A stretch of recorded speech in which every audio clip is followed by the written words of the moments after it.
자, 그렇게 진나라의 왕을 죽인 항우는 자신이 원래 왕으로 모시던 초효왕을 황제로 올리고 자신은 서초라는 땅을 가지고 서초 패왕이라고 스스로 부릅니다. 그리고 그때 이제 진나라를 칠 때 공을 세운 제후들에게 각각 분봉을 했어요. 각각 이제 땅을 나눠준 거죠. 그리고 이때 유방을 한왕, 한나라 왕으로 봉한 다음에 10만 대군이었던 그의 군단을 쪼개서 3만 명만 주고 멀리 쫓아버립니다. 자, 그러자 유방이 욱해요. 내가 수도 먹었고 난 진앙도 살려줬고 민심도 수습했는데 내 군대를 쪼개가지고 지금 3만 명밖에 안 주고 땅에서 겁나 멀리 떨어진 데다가 나를 지금 쳐박았어. 나 할 만큼 했는데? 이렇게 살 바에야 내가 그냥 아예 그냥 항우랑 한번 부딪혀 내가? 라고 생각을 했어요. 근데 요때 소하라는 부하가 와서 지금 싸운다는 건 개죽음일 뿐입니다. 훗날을 기약하면 반드시 기회가 올 것입니다. 라면서 간언을 합니다. 현명했죠. 그래서 이 이야기를 귀담아 들은 유방은 이 소하라는 부하를 승상으로 삼습니다. 자, 그리고 이 소하라는 부하가 아주 똑똑해요. 승상으로 삼았는데 어느 날 소하가 도망을 쳤다는 이야기를 듣습니다. 갑자기 소하가 없어져요. 그래서 유방이 이게 소하가 도망쳤구나. 이제 나는 안 되는가 보다. 무슨 부하가 도망을 치냐라고 생각하고 있었는데 이 소하가 한 사람을 데리고 옵니다. 이 사람이 누구냐면 항우를 섬기다가 이 항우가 자신을 인정해주지 않자 유방을 섬기겠다고 도망쳐 나온 한신이에요. 이 한신이라는 사람이 병사를 만들어내고 기르는 게 진짜 기가 막힌 사람이에요. 용병술이 또 기가 막힌 사람입니다. 한나라 삼걸 중에 한 명이에요. 소하와 한신, 장량. 이 장량이라는 사람이 아까 그 항우가 유방을 죽이려고 했을 때 이 소식을 전해주고 항우의 부하랑 유방을 만나게 해서 유방을 살려준 사람입니다. 그래서 소하, 한신, 장량이 모두 이 유방 밑에 모이게 됐어요. 이 한신을 유방에게 데리고 와서 만약 왕께서 계속 왕 노릇이나 하고 싶으시다면 한신이라는 자는 필요 없습니다. 하지만 왕께서 천하를 얻고자 하신다면 이 일은 한신 말고는 논할 자가 없습니다. 라면서 한신을 채용하라고 권하고 이 말을 들은 유방은 항우가 인정하지 않았던 한신을 대장군직에 임명합니다. 추천하는 거 하나만 듣고 그냥 대장군에 임명해버렸어요. 유방의 장점 중에 또 대표적인 하나가 이거예요. 주위의 이야기를 아주 귀담아서 잘 들어요. 왜냐하면 개뿔 자기는 할 줄 아는 게 없거든요. 자기는 행정직도 제대로 못하고 싸움도 제대로 못하고 머리도 그렇게 좋지 않아요. 그렇기 때문에 주위에서 하는 이야기를 다 귀담아 듣습니다. 그래서 유방이 성공한 거예요. 자, 그렇게 이 유방이 군대를 모아서 이 한군을 움직입니다. 그렇게 자신을 항우의 손에서 구해주었던 장량과 자신의 승상인 소하, 대장군 한신을 이끌고 그 항우의 결정에 불만이 있었던 다른 제후들까지 모아요. 유방처럼 똑같은 불만이 있었던 사람들이 있을 거 아니에요. 되게 나는 많은 공을 세웠는데 그냥 지방직에 처박힌 사람도 있을 거고 이 진나라의 왕족이었는데 그냥 조그마한 땅 하나 하사받은 사람도 있고 그러다 보니까 불만이 있었던 이 제후들까지 다 모아가지고 56만이라는 군대를 이끌고 항우에게 향합니다. 자, 그러자 항우가 이때 상황이 되게 좋지 않았어요. 그래서 딱 3만 명을 이끌고 진군합니다. 병력이 무려 19배 차이 나요. 56만 대 3만이에요. 자, 그런데 이 3만의 군대가 한 군 보이는 족족 잡아 죽입니다. 그냥 막 뛰면서 막 다 죽여. 그러자 이 제후들의 군사까지 합쳐서 56만이었지 제대로 통일된 체계를 갖추지 못했던 유방은 제대로 반항 한 번 못 해보고 항우의 군에 싹 다 털려버립니다.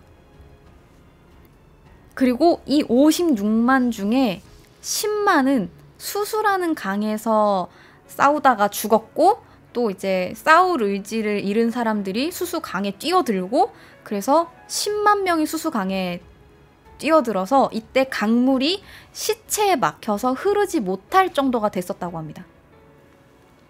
자, 이렇게 패기로 항우를 치려고 했는데 전투력과 패기에 오히려 밀립니다. 3만을 이끌고 어떻게 56만을 들이댈 생각을 해요. 패기에서도 밀렸어요. 전투력에서도 밀렸죠. 그러자 유방이 도망치기 급급합니다. 일단 살아야 되잖아요. 자, 그래서 미친 듯이 도망을 쳐요. 그래서 한 번은 겨우겨우 모래폭풍을 만나서 이 항우의 군대를 따돌렸는데, 또 한 번은 수레를 타고 도망을 쳐요. 근데 이 수레를 타고 도망칠 때, 도망치던 와중에 자기 자식들을 만난 거예요. 여치랑 결혼해서 자기 자식들을 봤는데 도망치다가 자기 아이들을 본 거예요. 자, 그러자 이 아이들을 수레에 태워서 함께 도망칩니다. 자, 근데 도망을 치는데 저 멀리 항우의 군대가 보여요. 그러자 당황한 유방은 수레의 속도를 높이기 위해서 아이들을 수레 밖으로 던져버립니다.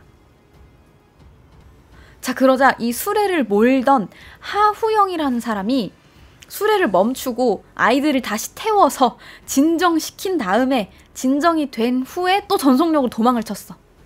근데 이 유방이 정신을 못 차리고 항우 군대가 보일 때마다 애들을 수레 밖으로 집어 던지는 거예요, 막. 그리고 그때마다 하후영은 애들을 주워서 다시 태워요. 그리고 또 진정시킨 다음에 또 달려요.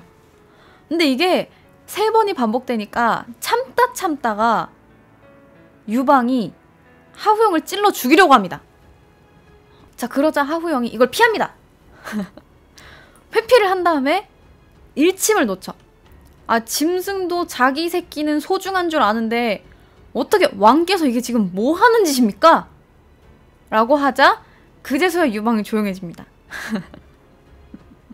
그렇게 유방이 조용해지자 하후영은 수레를 전속력으로 달려서 항우의 군대를 따돌렸어요. 자, 이것이 바로 팽성대전입니다.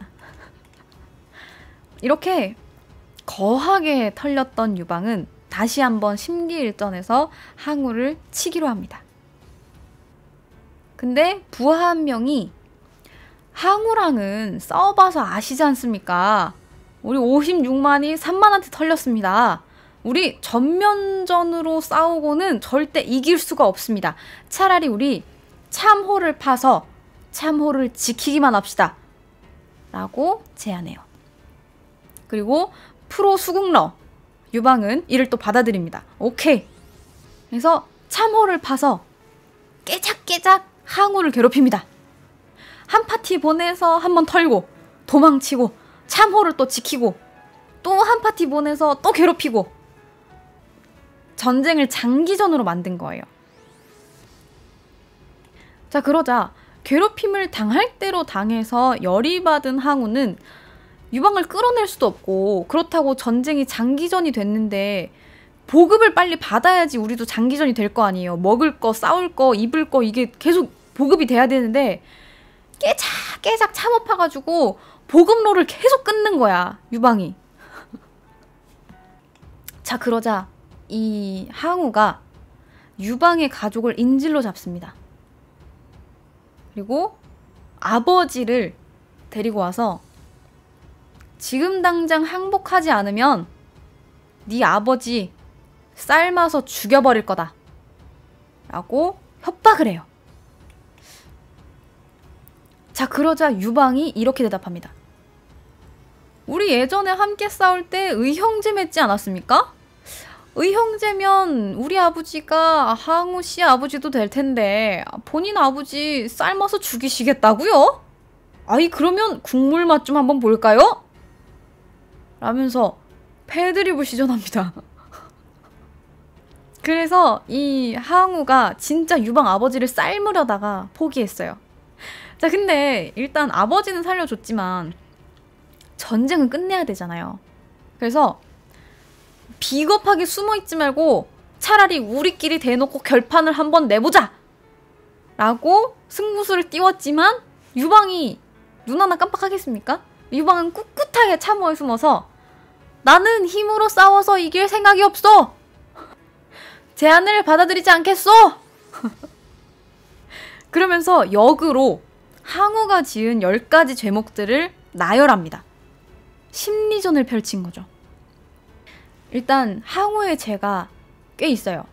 이미 투항했던 진왕을 죽인 것, 이미 투항했던 진나라 병사 20만을 생매장시킨 것, 자신이 왕으로 섬기던 초이왕을 죽인 것 등을 나열합니다. 그러자 전세가 역전이 됩니다. 자, 그러자 항우는 협상을 제안을 합니다. 그러면은 협상을 하자. 이렇게 해서 내가 인질로 잡은 네 아내와 부모를 풀어줄 테니 우리가 조용히 초나라로 돌아갈 수 있게 해줘라. 이런 식으로 협상을 했어요. 그래서 항우가 준비를 해서 자기 나라인 초나라로 철수를 하는데 이때 또 유방의 참모들이 이때야말로 항우를 진짜 끝장낼 수 있는 기회입니다. 이 기회를 놓치면 2번 다시 안 와요. 라면서 항우를 기습하자라고 제안을 했고 유방은 또 이걸 받아들입니다. 끄덕끄덕. 네, 이걸 받아들여서 연합군을 해하에 집결시켜서 항우를 잡기 위해서 진격을 합니다. 자, 그렇게 항우를 가운데에 두고 한나라 부하들이 겹겹이 둘러쌌어요. 자, 그러자 마지막임을 직감한 항우는 방어의 진을 쳐두고 자기 여자를 옆에 두고 술을 마십니다. 이 여자가 바로 우희라는 여자예요. 항우 부하의 여동생이었던 그녀는 정말 아름다워서 선녀에 견줄만 했다라고 해요. 중국의 4대 미녀까지는 아니었어도 그 정도로 비슷하게 아름다웠었다고 합니다. 황후라기보다는 첩에 가까웠지만 항우가 가장 사랑했던 여인임은 틀림없습니다. 그가 죽기 전에도 우야 우야 너를 어찌하면 좋으냐라고 말을 했었다고 해요. 자, 그래서 이제 마지막임을 직감하고 우희를 데리고 이제 술을 딱 한잔하는데 갑자기 적진에서 노래소리가 울려 퍼집니다. 어떤 노래냐면 자기 나라인 초나라의 노래예요. 들어보니까 한나라 진영에서 들리긴 하는데 그 노래가 초나라의 노래인 거야. 근데 부르는 사람이 진짜 많아요. 그렇게 사방에서 들려오는 초나라의 노래를 듣던 항우는 실성한 것처럼 외칩니다. 큰일 났군. 유방이 초나라를 점령한 모양이야. 그렇지 않고서는 저렇게 많은 초나라 사람이 한나라 군영에 있을 리가 없지 않은가 라고 이야기해요. 그러니까 그 초나라 노래가 와 우리 함께 싸워봅시다가 아니라 이미 그냥 한나라 진영에 있는 초나라 사람들인 거예요. 자, 그렇게 항우는 수심에 잠겨서 비장하게 노래를 부릅니다. 가사가 이래요.